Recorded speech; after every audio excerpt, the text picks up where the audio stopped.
અક્ષરાનંદ સ્વામીની વાતો છે. 5મો ભાગ આવ્યા છે, એટલે કથાનો 5મો ભાગ. આમ તો વાતો સળંગ છે. વાર્તા નંબર છે 19. ગામ કારિયાણીના હરિભક્ત રસોઈ દેવા આવ્યા. સાંભળજો હવે. તેને રસોઈ દેવા આવ્યા હતા અને તેની સાથે એક બીજા ભગત હતા અને મંદિરનું કામ ચાલતું હતું. પછી હરિભક્તોએ મહારાજને કહ્યું કે મહારાજ, અમારે મોતિયા લાડવા અને જલેબીની રસોઈ દેવી છે. જમો પડી જાય, મોતિયા લાડવા અને જલેબી. મહારાજ કહે, ભક્તો, અત્યારે મંદિરનું કામ ચાલે છે એટલે કોઈ નવરા નથી. લાડવા બનાવવા પડે ને, જલેબી બનાવવી પડે અને ખાંડના લાડુની રસોઈ કરાવો. બ્રાહ્મણો બધા કે, બીજા જે ભગત હતા ને એ કે ના મહારાજ. હરિભક્તોના ભેગા એક બીજા ભગત આવ્યા હતા. એ કે ના મહારાજ, તમારે સંકલ્પ માત્રમાં રસોઈ થાય. મહારાજ કહે, દેવ, અત્યારે મોતિયા જલેબીની થાય તેમ નથી. તો પણ બોલો, જે હરિભગત એક હતો ને, સૌ હરિજનોએ માન્યું નહીં. ત્યાર પછી મહારાજે યુક્તિ કરી અને સૌને સભામાં બોલાવ્યા. મહારાજ કહે, તમારી પાસે રૂપિયા હોય તે મારી આ ગાદી ઉપર મૂકો. મારી ગાદી ઉપર મૂકો. પછી રસોઈના રૂપિયા બધા મહારાજ પાસે મૂક્યા. પછી મહારાજ કહે, હવે સૌના હોય તે લઈ લ્યો. કોઈ 5 રૂપિયા, 200 રૂપિયા, 100 રૂપિયા, 10 રૂપિયા, 15 રૂપિયા મૂક્યા હતા. બધા ભેગા હતા. એ ભેગો ઢગલો કર્યો. પછી કે હવે હવના લઈ લ્યો. પછી સૌએ પોતપોતાના રૂપિયા લઈ લીધા અને એક અડધો બાકી રહ્યો. કેટલો? અડધો રૂપિયો. હવે બધા લેતા હોય અડધો રૂપિયા એને લેવા તો અવાય નહીં, તો આબરું થાય. કોઈ 5 મૂક્યા, 10 મૂક્યા, મેં અડધો મૂક્યો. એ ભગત ઉભા જ ન થયા અને અડધો બાકી રહ્યો. તેને જોઈ મહારાજ બોલ્યા છે, આ અડધો કોનો છે? એટલે ભગત કહે, મહારાજ, મારો છે. મહારાજ કહે, દેવ, તમારો અડધો આ લઈ લ્યો. પછી મહારાજ હરિભક્તોને કહે, તમારે શું કરવું છે? બોલો હવે, તમારે શું કરવું? રસોઈ દેવી છે કે અમે કેમ કરવું છે? હરિભક્ત કે મહારાજ, જેમ તમે રાજી થાવો એમ અમારે તો કરવું છે. રસોઈ જમીન રાજી થાવ તો એમ, અને જેમ બીજી રીતે રાજી થાવ અમે તમને રાજી કરવા છે. તમે હવે મોતિયા જલેબીની રસોઈ કરાવો. અમારે તો તમે કેમ કરવું છે?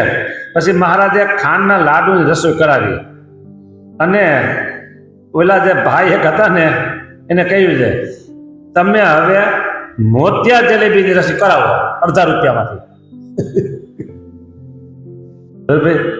મોતિયા જલેબી રસોઈ કરાવો. પછી એ હરિભગત શરમાઈ ગયા અને ખાંડના લાડુની રસોઈ કરાવી મહારાજને સંતોને જમાડાવો. વાર્તા 19 પૂરી થઈ ગયો. આમાં કેટલું શીખવે છે? ગમતું મુકાતું નથી, મનનું ગમતું મુકાતું નથી. બોલો. વાર્તા 20. ગામ બાંધણીના દાજીભાઈ રસોઈ દેવા આવ્યા હતા અને મહારાજે પૂછ્યું છે, હું કહું તેવું કરવું છે કે તમારું ધાર્યું કરવું છે? દાજીભાઈ કહે, મહારાજ, તમે રાજી થાઓ ને એમ અમારે કરવું છે. જોયું? મહારાજ કહે, કેટલા રૂપિયા છે? દાજીભાઈ કહે, મહારાજ, 125 રૂપિયા વાપરવાના છે. મહારાજ કહે, જો આ મંદિરનું કામ ચાલે છે તે અડધાના એટલે 50 રૂપિયાના અડદ લાવો અને 150 રૂપિયાના ઘઉં લાવો. પછી તે પ્રમાણે લાવી મહારાજને ભેટ કરી અને મહારાજ બહુ રાજી થયા. એને મહારાજે કહ્યું છે, આ દાણો પહોંચે ત્યાં સુધી તમારી રસોઈ. પછી મહારાજને પગે લાગી પોતાને ગામ ગયા. ક્યાં ગામ ગયા? બાંધણી. બાંધણી ક્યાં આવ્યું? વડતાલની બાજુમાં જ છે. 15 મિનિટ થાય. વડતાલથી તારાપુર બાજુ આવું એટલે. વાર્તા 21. એક વખત લાડુની રસોઈ હતી અને સંતની પંક્તિ કરાવી. દરબારમાં શ્રીજી મહારાજ સંતને પીરસતા હતા. પછી છેલ્લી બાકી શ્રીજી મહારાજ સંતની પંક્તિમાં લાડુ ફેરવતા હતા. ત્યારે સત્વાનંદ સ્વામી બોલ્યા. સત્વાનંદ સ્વામી બોલ્યા, નહીં મહારાજ, હું માંદો છું. મહારાજ કહે, 22 લાડવા જમી ગયો અને હવે કે છે હું માંદો છું. 22 લાડવા જમી ગયો ને હવે કે હું માંદો છું. એ સાજો હોય તો કેટલા જમે? એમ કરીને મહારાજ હસી પડ્યા.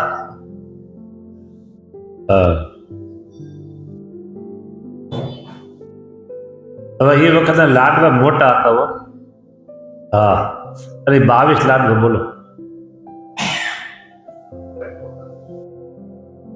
અમે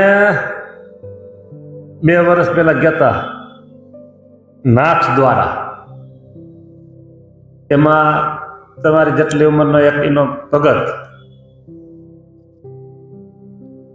ત્યાં અવારનવાર સેવામાં જાય એટલે અમને બીજા દરવાજેથી અંદર દર્શન કરવા લઈ ગયા.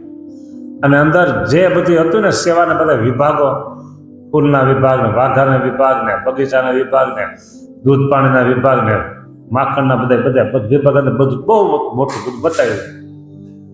પછી આવડો લાડવો છે નો સૂકા મેવાનો નાખ્યું છે, અંદર માવાનું બધું નાખ્યું છે. આવડો આપવાનું એવડા અમે 2 સાધુ બેન એક આપ્યો. આવડો લાડવો આ થયો. કદાચ મજી હાથ નાનો હોય છે મારો, આવડો મોટો લાડવો હોય છે. હા, પ્રસાદ ભગવાન લ્યો કે એક આપ્યો. 3 દિવસ સુધી ખાધું ન ખોટું એવડો. હા, એટલે એ વખતે લાડવા બહુ મોટા અને અહીંયાથી મોટા થાય છે. આ લોકોને નાથ દ્વારામાં વધારે ખાસ કરીને ભગવાનની સેવા ઉપર વધારે ભાર આપે. એમાં ખાસ જમાડવામાં ઘીનો તો કૂવો છે. ઘીનો કૂવો. હા, એટલે મેં જોયેલો તો એ વાત કરતા. હા, અંદર ન જવા દે. રસોઈ થતી હોય ને ત્યાં કોઈની એન્ટ્રી નહીં. હા, સુધા સુધી હારી નહીં. એટલે મહારાજ બધાને જમાડવામાં બહુ રાજી થતા હતા. વાર્તા આવ્યા 22મી. એક વખત મોતિયા જલેબીની રસોઈ મોટી બાઈએ કરાવી હતી અને સંતની પંક્તિ દરબારમાં જમવા બેઠી હતી. મહારાજ મોતિયા જલેબી પીરસતા હતા. તે સમયે રામાનંદ સ્વામી સંતને વેશે આવી લીમડા તળે ઉભા રહ્યા. લ્યો, રામાનંદ સ્વામી આવ્યા સંતના વેશમાં, લીમ તળે જઈને ઉભા રહ્યા. અને શ્રીજી મહારાજ મોતિયા જલેબીનો ટોપલો લઈ પીરસતા પીરસતા આવ્યા. તે વખતે મહારાજે હિન્દુસ્તાની બોલીમાં રામાનંદ સ્વામીને કહ્યું દો, લ્યો મહાપુરુષ, ચૈતા હે, ચૈતા હે. લ્યો મહાપુરુષ. કને કીધું? રામાનંદ સ્વામી ગુરુને. વાહ, બીજા કોઈ દેખે ને સમજે નહીં. આ બે સમજે. ગુરુ ચલો બે સમજે. ગુરુ રામાનંદ સ્વામી, ચલો મહારાજ. તુરંત રામાનંદ સ્વામીએ પોતા પાસે રૂમાલ હતો તે પાથર્યો અને મહારાજે મોતિયા જલેબીનો ટોપલો ઠલેવ્યો. તે લઈ મહારાજને પગે લાગી ચાલતા થયા. તે સમયે એક છોકરાને તેડીને દરબારમાં ઊભો હતો એક ભાઈ. તે મહારાજને ભાળી અને એ છોકરાને કહે, રોમા. છોકરો લઈને એક ભારી ભગત ઉભા હતા અને છોકરાને લઈને, એટલે છોકરો રોવા મીનો.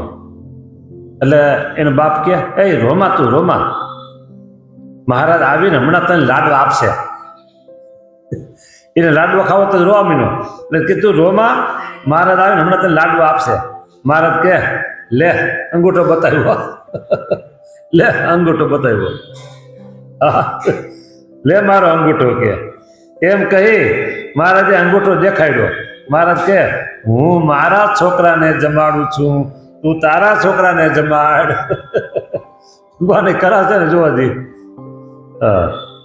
ને એમ કહી મહારાજ ચાલ્યા ગયા અને ઓલો છોકરો શર્મા એ પર ચાલ્યો ગયો.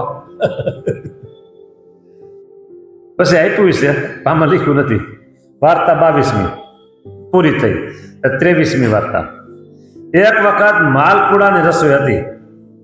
બેડલો હવે સારું પકવાન બેડલો નકર તો મોતિયા લાડુ જ આવતા હતા. માલપુડાની રસોઈ હતી અને દરબારમાં સંતની પંક્તિમાં મહારાજ માલપુઆ પીરસતા હતા.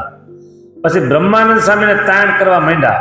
ત્યારે બ્રહ્માનંદ સ્વામી પોતાનું પત્તર પેટ આડું રાખી ને આડા પડ્યા. પેટ આડું રાખીને હા આડા પડ્યા. પછી મહારાજે માલપુડાનો ખડકલો લઈ સ્વામીના માથા ઉપર મેલ્યો. પછી સ્વામી માલપુડા પોતાના માથેથી એક એક લઈ અને જમવા માંડ્યા. ઉપરથી સીધું એક એક લઈને તે જોઈ સૌ સંત હસવા માંડ્યા. જોને સ્વામી કેવી રમૂજ કરે છે કે વાર્તા 23ની પૂરી થઈ.